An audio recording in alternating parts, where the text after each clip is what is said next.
Hi, I've been asked to bring through some energy work with Archangel Sandolphon. Archangel Sandolphon is kind of enigmatic. The more I researched up to doing this, the more I found out that there were very different opinions. So I'm going to start with a talk about Sandalphon and then put the meditation on a little bit later.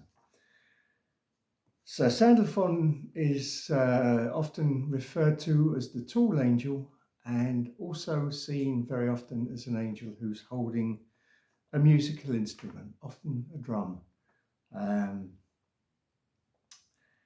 there's not much discussion about that. That's what's agreed. He's the tall angel, and it's said that his energy goes all the way from heaven and comes all the way down to the very heart of Mother Gaia. Um, and he's often referred to as an angel who can take your prayers up to source.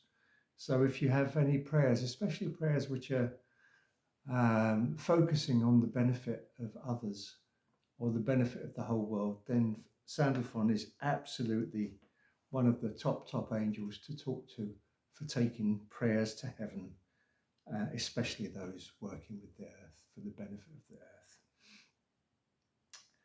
Where there comes some disagreement is firstly whether or not Sandalphon has been a human.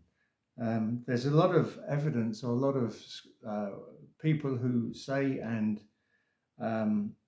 also books which mention that Sandalphon maybe have been the prophet Elijah. There are also experts in angelology who say, no, angels are angels and they're on one path, and humans are humans and they're on a completely other path.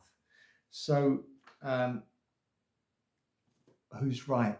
My personal feeling is that when I work with Sandalphon, he's incredibly kind, incredibly approachable.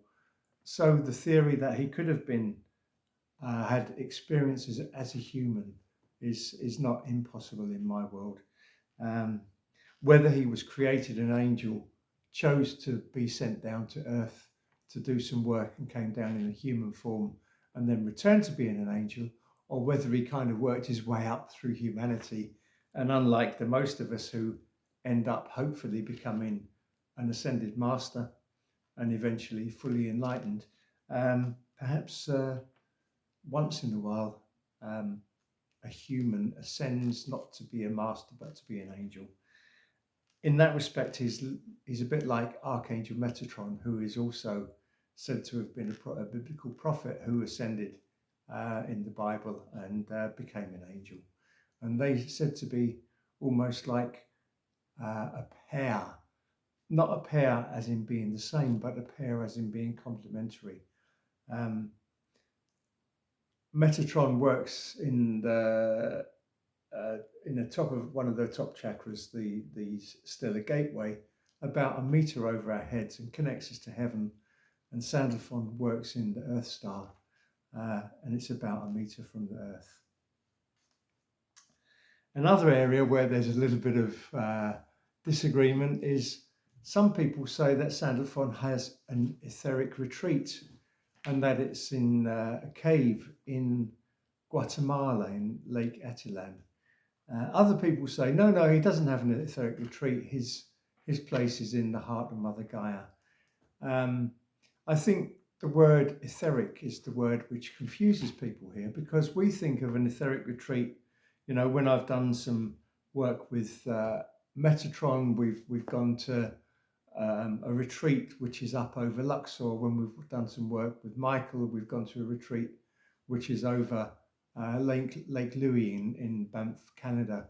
And lots of angels have these etheric retreats, and there's a feeling that you're moving up above the earth in Banff or in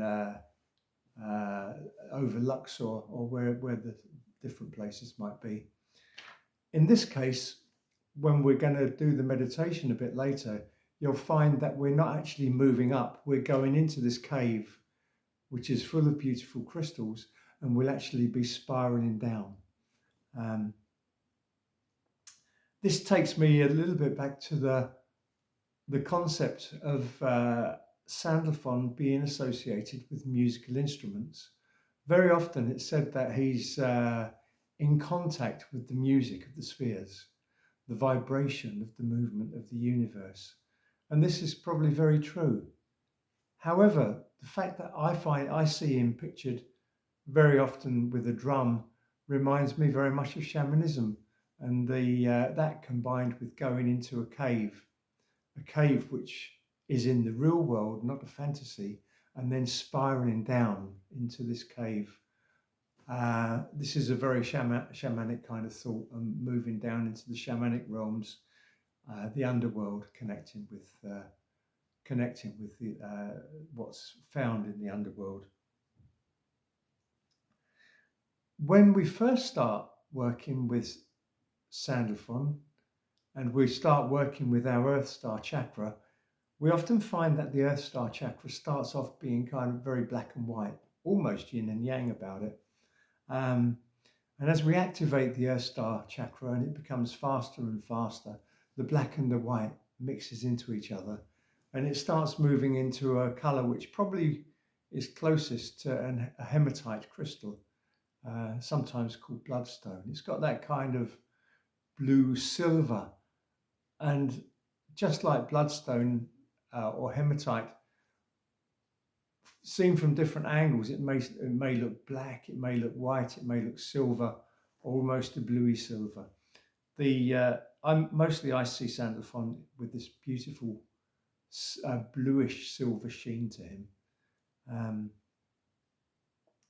But obviously people will experience him as they choose, or as he chooses to see them. If you want to, for the meditation part, if you do have a hematite crystal, then I think it would be great to get that hematite. It's an incredibly grounding crystal, very powerful. Not everyone likes the energy of hematite because it really does ground you powerfully. Apart from doing the intellectual research for doing this session, I've also obviously been doing quite a lot of energy work with Sandalphon, and the meditation which I've chosen to share with you later today will be going into the cave and going down into the cave, and my experience in the cave is that we go through Sandalphon's cave and he'll direct us to another hole to go deeper down, where we'll be connecting with a metaphorical representation of our own personal Earth Star chakra. And my experience was that it was filled with different presents, which I haven't yet packed out. I haven't opened the presents fully. Some of them I have opened, and the energy is working within the Earth Star chakra and pulling down the relevant energies from my I am presence. It's pulling through the energies of previous master lives, which I need to use in this life. So you might find that you're going to meet a present which you're prepared and ready to open up now. What I did also find in the cave was an enormous silver dragon which was locked up. And when I unlocked the dragon, unlocked the chains and pulled them off, it was an enormous release of energy for myself. And the dragon introduced itself as being Shakima. Well, as we all know, Shakima is the divine feminine. So I don't think it was that I personally had locked up the divine feminine for the entire planet, but more likely that it was a metaphor for having in some way repressed my own inner divine feminine energy. And one also says in some texts it does mention that Sandalphon is the twin flame of the Shakima, the divine feminine. So I'm really looking forward to leading this meditation. I'm going to stop this short talk in a second, and I do suggest that people look at this before doing the meditation. I should just mention that at the start of the meditation, and we'll move straight into the meditation after that. So thank you very much. If you only have a chance to look at this today and maybe look at the meditation tomorrow, that's also okay. But you've got the general idea of the things which I'll be putting through. So thank you very much and namaste. Have a great day.